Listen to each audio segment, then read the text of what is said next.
always true. We ask the questions. What is needed in the world for Is that going to be?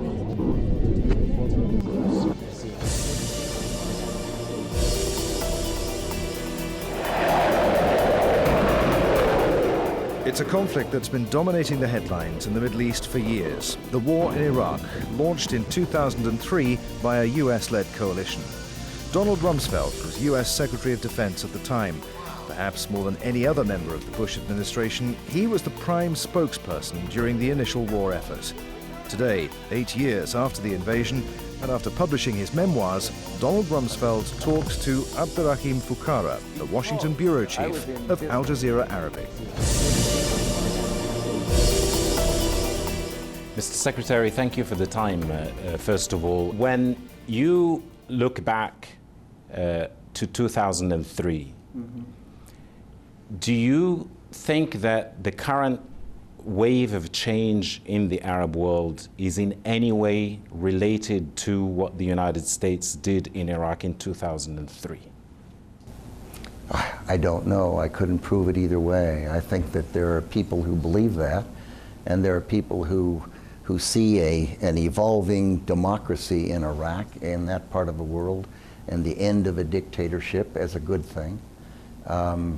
How someone can draw a string from that to something else in Tunisia or Libya or Egypt, I think only time will tell, and we'll see what the motivation was. I think that on the one hand it's exciting and encouraging to see people in that part of the world reaching out for a better life, seeking freer political and freer economic institutions. And I hope that when it settles down, that's what they'll have, and they just won't have a dictatorship that's different than some of the leadership that, for example, in Libya that existed with Gaddafi and to some extent still does. What do you make of what's going on now in Syria? Oh, I think that's a particularly tough regime, and I think that they are brutally repressing the uprising that has taken place there. His predecessor, his father, of course, in Hama, killed an awful lot of people back in his time, and my understanding from reading the press is that a lot of people are being killed in that area and others at the present time by the regime. I'm uncomfortable with the Iranian regime and the Syrian regime, and wish that the people of those countries, proud countries with interesting histories, would have the kinds of opportunities that they see other countries providing for their people, and they don't have it, and it's unfortunate. And I would be delighted to see the regimes in those two countries not be there. Now, the part of the book that deals essentially with Iraq and Iraq-related issues, when I was reading that part, I couldn't help that feeling that on the one hand you were trying to explain on some level what went wrong in Iraq, but I couldn't also help feeling that you were trying to justify some of the decisions that you either made or that people thought that you made with regard to the invasion of 2003. Is that a correct reading? No, it's as I indicated. What I wanted to do was to take the documentation that existed from that period, the memos that I sent to the President and to people in the Department of Defense and to the members of the National Security Council, and have that record available for people, and particularly historians and people who were seriously interested in that period of time, and just lay out what took place. And there it is. It's there for everyone to see. And some of it is things that went well, and some of it are things that might have been done differently. And that's always true in life, I think. I mean, without trying to be too provocative, there are probably more people who are critical of the outcome of Iraq than otherwise, at least in my experience. I haven't met a lot of people who, in light of what continues to be the situation in Iraq, look back over these years since 2003 and say, Donald Rumsfeld and co. did a wonderful job in Iraq. How do you react to that? Well, You know, war is an uncertain thing, and no one can predict its length, the cost, or the number of people who will be lost. And it's the failure of diplomacy, and it is because it's so uncertain. It seems to me, if you look at almost any conflict, World War II, Korea, Vietnam, you'll find the same kinds of concerns. That the enemy has a brain, they adapt and adjust, and as Dwight Eisenhower said, that planning is important, but the plan is nothing, because the plan gets thrown out with first contact with the enemy. And there's no question but that the length of time Iraq has taken, and also Afghanistan, are things that people talk about and are concerned about. I personally don't feel that the United States has the ability to do nation building as such. I think that the cultures are so different, the histories, the neighbors are different. In the case of Iraq, I personally think the world's a better place without Saddam Hussein. I think the fact that Gaddafi gave up his nuclear program after seeing what happened to Saddam Hussein was a good thing. And I think the fact that you have a government there, the Constitution they drafted, and a government that is reasonably respectful of all the diverse elements in the country, that's not likely to thumb its nose at the United Nations as it hid. It's not likely to be giving $25,000 to suicide bombers' families if they blow themselves up, killing innocent men, women, and children. Now, are there disadvantages? You bet. And so in any situation like that, it seems to me there are pluses and minuses. Mr. Rumsfeld, just as a follow-up to what you said the world is a better place without Saddam. And surely... It was a brutal regime. Surely there are people who may agree with you there, but do you think that the families, Iraqi families, in their tens of thousands who've lost relatives, civilians, they weren't members of Al-Qaeda, or they were just caught in the crossfire, or they were killed by American firepower, do you think honestly that they share this assessment? Do you think that they give a damn whether the world is a better place? They know they're not better off because they've lost loved ones.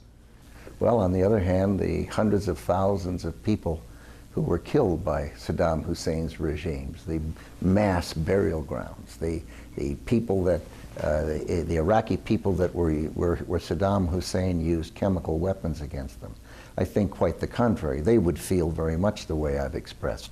So I'm sure there are people both sides of any issue. That's the way the world works. But there is no doubt in my mind but that the world is a better place. The people of Iraq are better off. Their economy's growing, the schools are open, they don't have a dictatorial government, a brutal government that's repressing the people. And sure, there are going to be people who don't agree with that, and that's fine. But I think objective people have to. Now, I think there are very few people who disagree over the issue of how much of a thoroughly nasty person Saddam was. And as you pointed out, he killed his own people prior to 2003. By the hundreds of thousands. Right, but after beginning 2003, the estimates are obviously vary from one source to source, but it's safe to say that tens of thousands of Iraqis have been killed. My question to you is, two wrongs do not make a right. If Iraqis were killed by Saddam before 2003, Iraqis were killed by coalition forces and others after 2003, that doesn't make it okay, does it? Well, the loss of an innocent life ever is not okay. But the construct of your question, I think, misses the central point. Which is? The central point is that this was a brutal regime that used chemical weapons against his own people and his neighbors, that had invaded Kuwait, that was brutally killing large numbers of its own people and using chemical weapons against them. By incidentally, weapons that your government had supplied to that regime at various times. You met Saddam in the 80s. That you is shook false. hands with him. That is false. No chemical weapons was sold to Saddam? Not to my knowledge, and certainly not by me or not by the Reagan administration. And any suggestion to the contrary is inaccurate. But you went to Baghdad, you shook hands with that thoroughly nasty man, and you supported him against the Iranians in his war against the Iranians. I did not. So why was he bad then? You should listen. You're posing a question, and you should listen to the response. Go ahead. The response is this. President Reagan and Secretary of State Schultz asked me to go to Iraq and meet with Saddam Hussein. Why?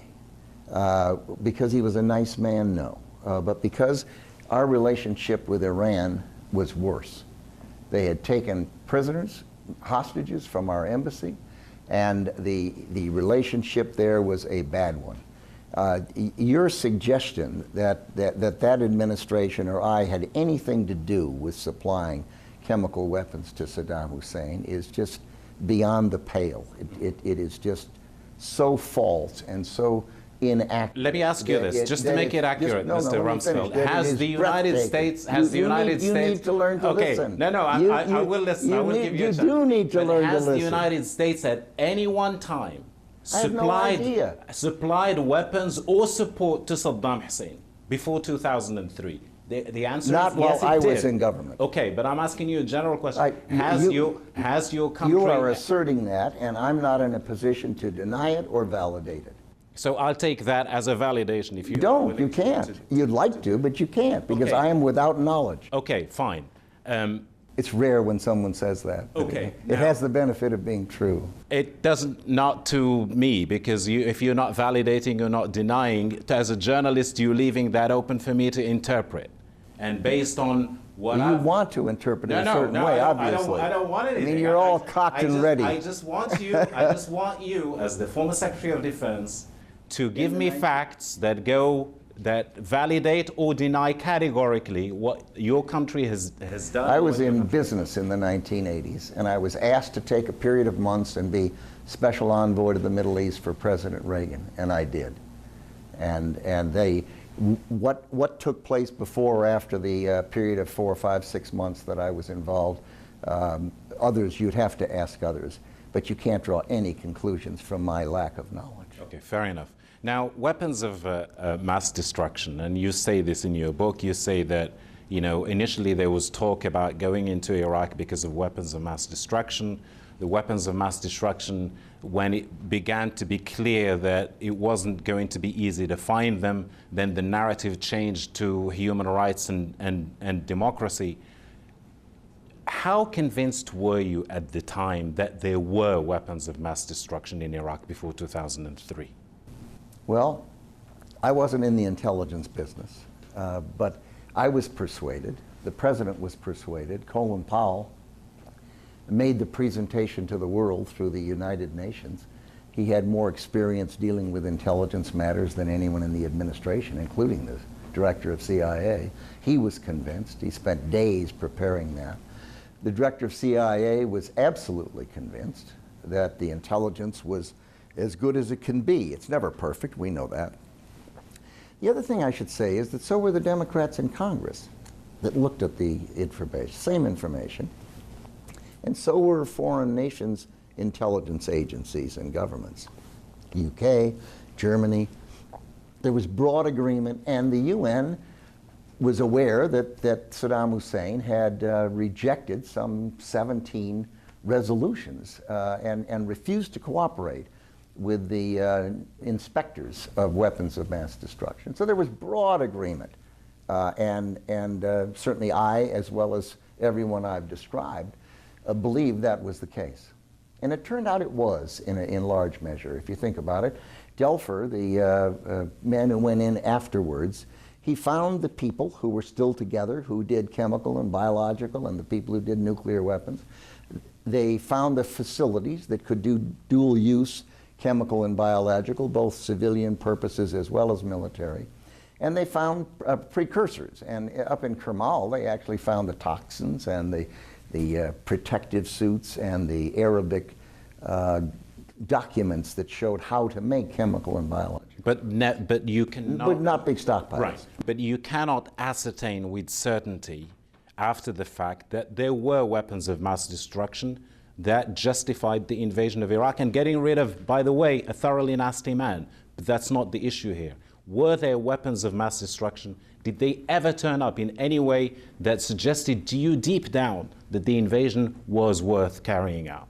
I think the invasion was worth carrying out. It was a calculation the president made based on the intelligence that everyone looked at and believed, and the speech and presentation that Colin Powell made to the United Nations. But no weapons of mass destruction have turned up. Oh, they did. At Kermal, they found the toxins on the floor in the basement of sub floors of that facility. But no stockpiles. No stockpiles. Right, exactly. Now, would you be willing, in any shape or form, to tell the Iraqis, we invaded Iraq, we got rid of a thoroughly nasty man who tormented you, whom we had helped at various times in different ways, but I want to apologize to you as Iraqis for the casualties that you have sustained since 2003, since no weapons of mass destruction have turned up. You want to be the person interviewed instead of the interviewer. No, I am I'm going to respond to you. interviewer. You've had a long time. Now you sit back and listen. Give me something to listen to. I asked you a question. Would you apologize to the Iraqis? I've heard the question 3 times, and the answer is of course not. The president made a decision that at the time was the right decision. It made sense. It was based on the best information available. And the people of Iraq today are vastly better off than they were then. Now, does everyone regret the loss of life on both sides? You bet.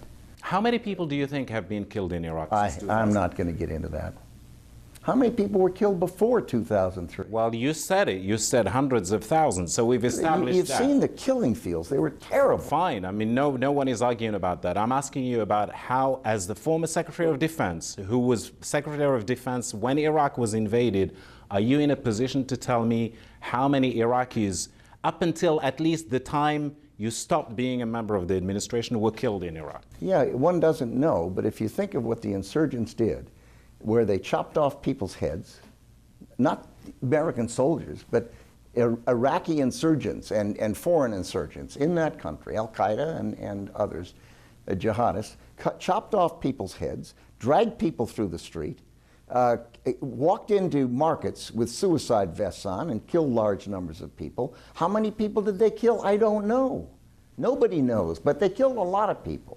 Now, to what extent... And the value they put on human life is very different from the value Americans put on human life. And we're not talking about Americans, we're talking about the Bush administration here. To what extent do you think that those criminals that you've just talked about and the policies that your administration at that time pursued in Iraq were equally responsible for the killing of innocent Iraqis because, for example, you did not secure the borders of Iraq, going into Iraq with 130,000, 140,000, which many people in the Pentagon at the time told you was not enough.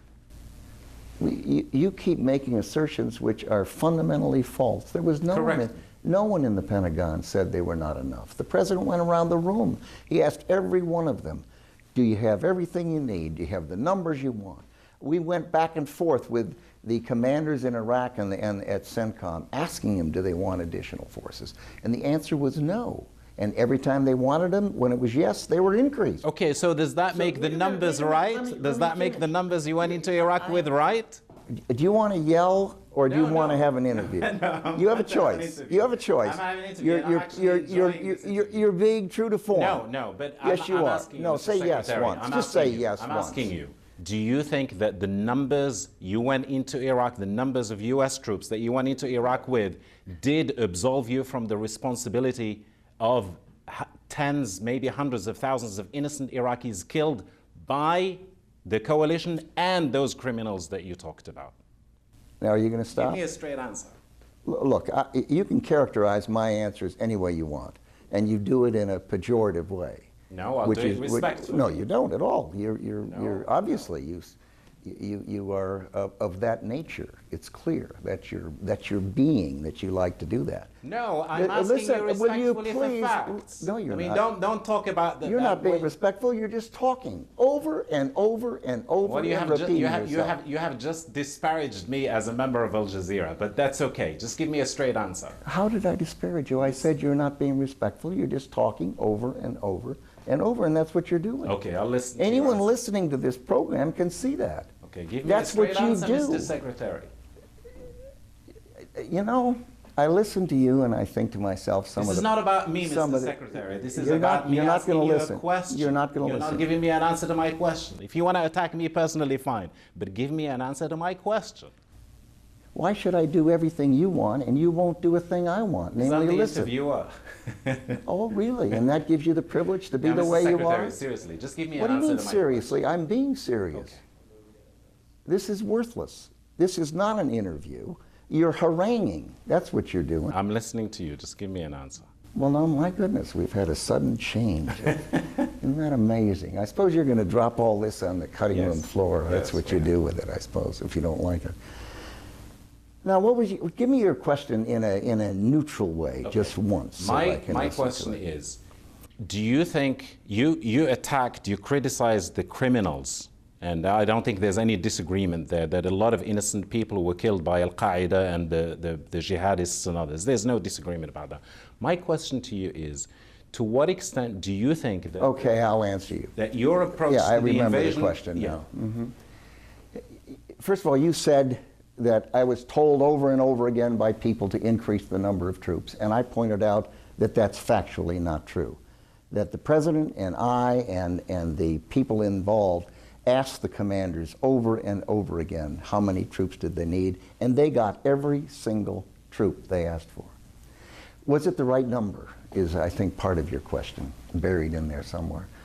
And the answer is, it probably was for much of the time. There's no way you can secure the borders. We can't secure the borders in the United States of America. You've been listening to the debates. Borders are not securable. They're porous. And you have neighbors like Syria, and you have neighbors like Iran, and people were pouring in from different other countries. And the Iraqis tried to stop them, the Iraqi security forces.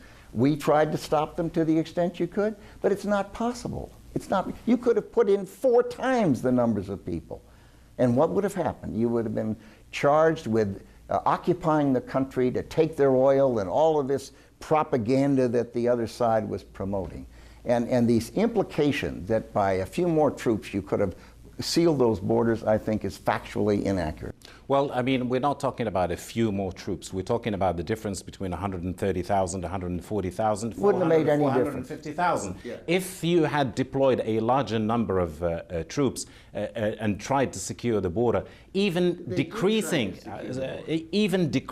the toll among Iraqi civilians, even by 1,000, don't you think that would have been worth it? We did increase the number of troops, and they did try to secure the borders, and they did provide a great amount of money to the Iraqi security forces to organize them and train them and equip them, and border patrols to have them do it. We sought help from other neighboring countries to assist as well. But I mean, the fact that you only had about 130, 140,000, you had as you say, these wide borders that went mostly unprotected. You knew, for example, the Syrians didn't want you in Iraq. The Iranians didn't want you in Iraq. Did you at any time during the preparations think that if we go in with this number, we're leaving ourselves and the Iraqis wide open for foreign interference in Iraq? There were extensive discussions by the military planners on that subject. And the conclusion they came to was that the number of troops that went in was what they believed was appropriate. How about you? Did you think that was the right? I certainly agreed with what the military commanders recommended, yes. How do you feel when people go around with regard to what happened in Iraq saying Donald Rumsfeld should be held accountable before a criminal court? I mean, the president made a decision. I was the Secretary of Defense. We executed the decision in the best way we could. And it was consistent with our U.S. policies. It had been the policy of our government during the Clinton administration. The Congress had passed regime change legislation during that period, and President Clinton had signed it. Secretary, thank you very much. Thank you.